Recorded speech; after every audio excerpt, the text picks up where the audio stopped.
So we're getting closer to being rewarded for all our hard work. We've got our head in here, we've made sure our brood's happy and safe and all beautiful. The population's looking strong. Now's the time to put on the super, which is where the honey's going to get collected. So eventually, after all your love and care and fissing around, you're eventually going to get some honey.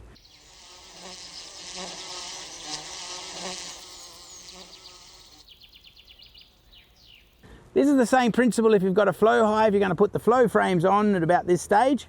So well, unless you've had them on there already, they usually don't go up there until they get populated enough, and so that's how that works. So what we want to have now is we're going to need a queen excluder. We're going to need a super where the honey's going to be gathered. And if you're wondering why you have a queen excluder, you actually don't have to put one on if you want to go with the whole thing. It just saves you having brood in your honey soup, in your honey. But if you're going to this is just in your backyard and you don't have to have a queen excluder, but you need to put a super on. Put the super on and worry about the queen excluder later, because honestly, they're better off to have some room than no room. So queen excluders are good for in a commercial setting because you can keep the honey and the brood separate. So if you've got to take your honey frames home, you don't lose the brood. Mind you, there are some beekeepers that call them honey excluders as well as queen excluders, because they'll tell you that if you have a queen excluder, you don't get as good a honey flow. And that's quite true sometimes for places. You see beekeepers that keep stacking supers on top of supers, and then they're up here somewhere. And by that stage, the bees aren't going to go up that high with their jolly storage anyway. Here in South Australia, we don't usually get that much of a hectic flow that we can't handle to keep taking the supers off. I do end up with an extra super on some of the really strong boxes. But personally, I like queen excluders. They're not imperative, but they're just a handy tool. Now, if you're going to put a queen excluder on, it's reasonably imperative that all the bees that you have are going to be below the queen excluder, so the queen's not going to be above the queen excluder. It's not the end of the universe. If she is up there, it just makes it a lot harder for the girls to bring the food to the babies, and it just creates a mess. So I'm going to shake the bees off of this lid into the top of the box, then I'm going to let them settle for a little bit, and then we're going to put the queen excluder on top of that, okay? Because you never know. It's not likely that she's in the roof here, but if she is, you don't want her stuck above the queen excluder because it's not advantageous. Oh, that means I've got to get up. My leg's gone numb. Golly gosh. Oh. I got pins and needles and I haven't even been stung. Okay. So we're just going to pick our lid up. Try not to shake them. There's a couple of things. You can shake them out the front of your box and the queen will run in, but because I've got them up on some bricks, that's probably not completely advantageous right now. You just want to have a reasonably firm grip on your lid and just, don't bang it on the box, all right? That's just not advantageous. You just want to shake them like this.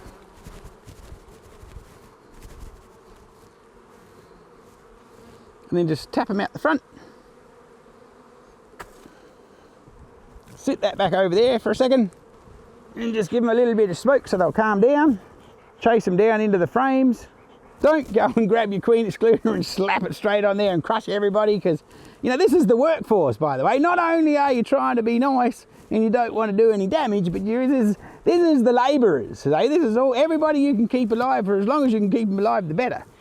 So, mind you, it's just not nice, really. You wouldn't like to be scrunched into your own honey, would you? Cool, that's looking good. You see how they've dissipated and they're all running down between the frames. So you've got a lot less chance of hurting anybody important. Heaven forbid if your queen was up here and you crushed her into the honey, then you'd get a tardy note for sure. Oh, now there's all sorts of conjecture about what sort of frames you should use.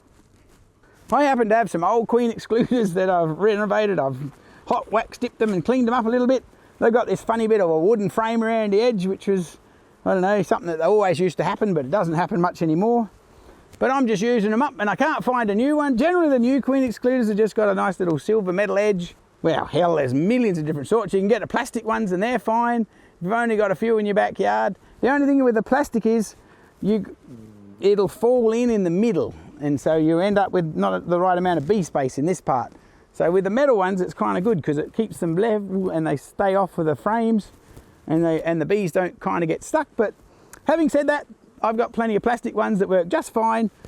and they're a lot cheaper, but if you've only got bloody, I don't know, 5 hives, what does it matter if the queen excluder is $20 or $2, honestly? You're that far in now, what does it matter? You know, honestly. Right, and then we're just going to pop our queen excluder on nice and gentle. Get you out the way. Stop, girls, come on. Nobody wants to get crushed too much anyway. Just sit that there nicely. Beautiful. That'll be good. Then we'll find ourselves a super. Right, and then we're just going to pop our super on the top nice and gentle. We're just going to pop our super on the top. Like everything about beekeeping is no banging and crashing and getting excited. You're not in a hurry. And even if you are in a hurry, it doesn't help anybody if you're rushing. So even if the team's yelling out, it's time to go out, we got to get this done. Well, walk away and come back the next day when you're calm and relaxed, okay? If you haven't got time to do it relaxingly, just do it tomorrow. It's all good. Now in our honey super, I've decided to get some plastic frames. I don't know, they were just available and they seem to work fine. You can put normal wooden frames with wax foundation. You can get inserts in your thing, but that's a whole nother thing with frame selection. These have been waxed, so you've actually got some beeswax on the plastic. If you don't wax the plastic frames, the girls don't like them at all because they stink a bit. So you've got to wax them.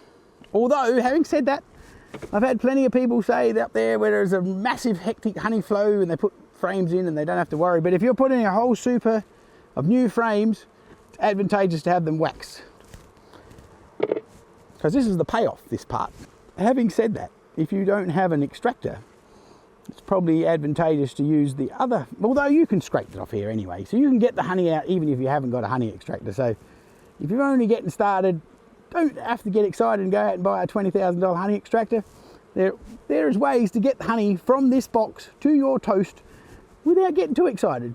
And it doesn't matter how many, you know what, whichever way you extract honey, you're going to get sticky, so it doesn't really matter. Then we're going to put our hive mat back on. We're going to put our hive mat back on. Gore, that's a bit of a tongue twister, isn't it? Try saying that 10 times fast. That's just to keep everybody insulated. Then we're going to pop our lid on. Sort of line everybody up a little bit, make sure we're all good. Whew. And there you have it. All you need now is patience. You just got to wait a little while and you let the ladies do the work. And next thing you know, you'll be coming out here and you'll be taking off some honey because they'll be needing some more room, which is the beauty of this game. So really what you're doing is you're trying to help them out because they get bored. If all this gets full of honey, then they start getting bored and they go, now what are we going to do? There's nothing to do, there's nothing to do, there's no honey to get. Oh no, there's all this nectar, nowhere to put it. So as a beekeeper, it's your job to keep the honey, a few honey frames empty so they got some work to do. It makes them feel good. They love working. So there you have it, super in your honey box. How simple was that? Here we go, another one of our basics of beekeeping. You know what, we're getting further along the way we're getting on this journey.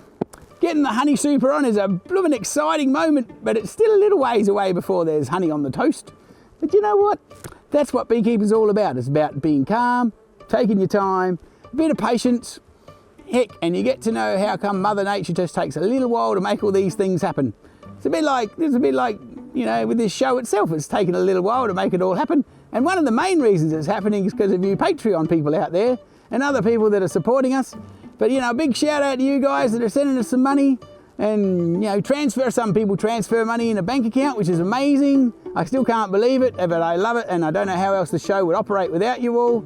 So if I could, I'll give you a big hug and a big kiss, but I'm probably not allowed to do that at the present moment with the way the world is. But you know what? Just know you're in my heart and in my thoughts, and if it wasn't for you, this show wouldn't happen.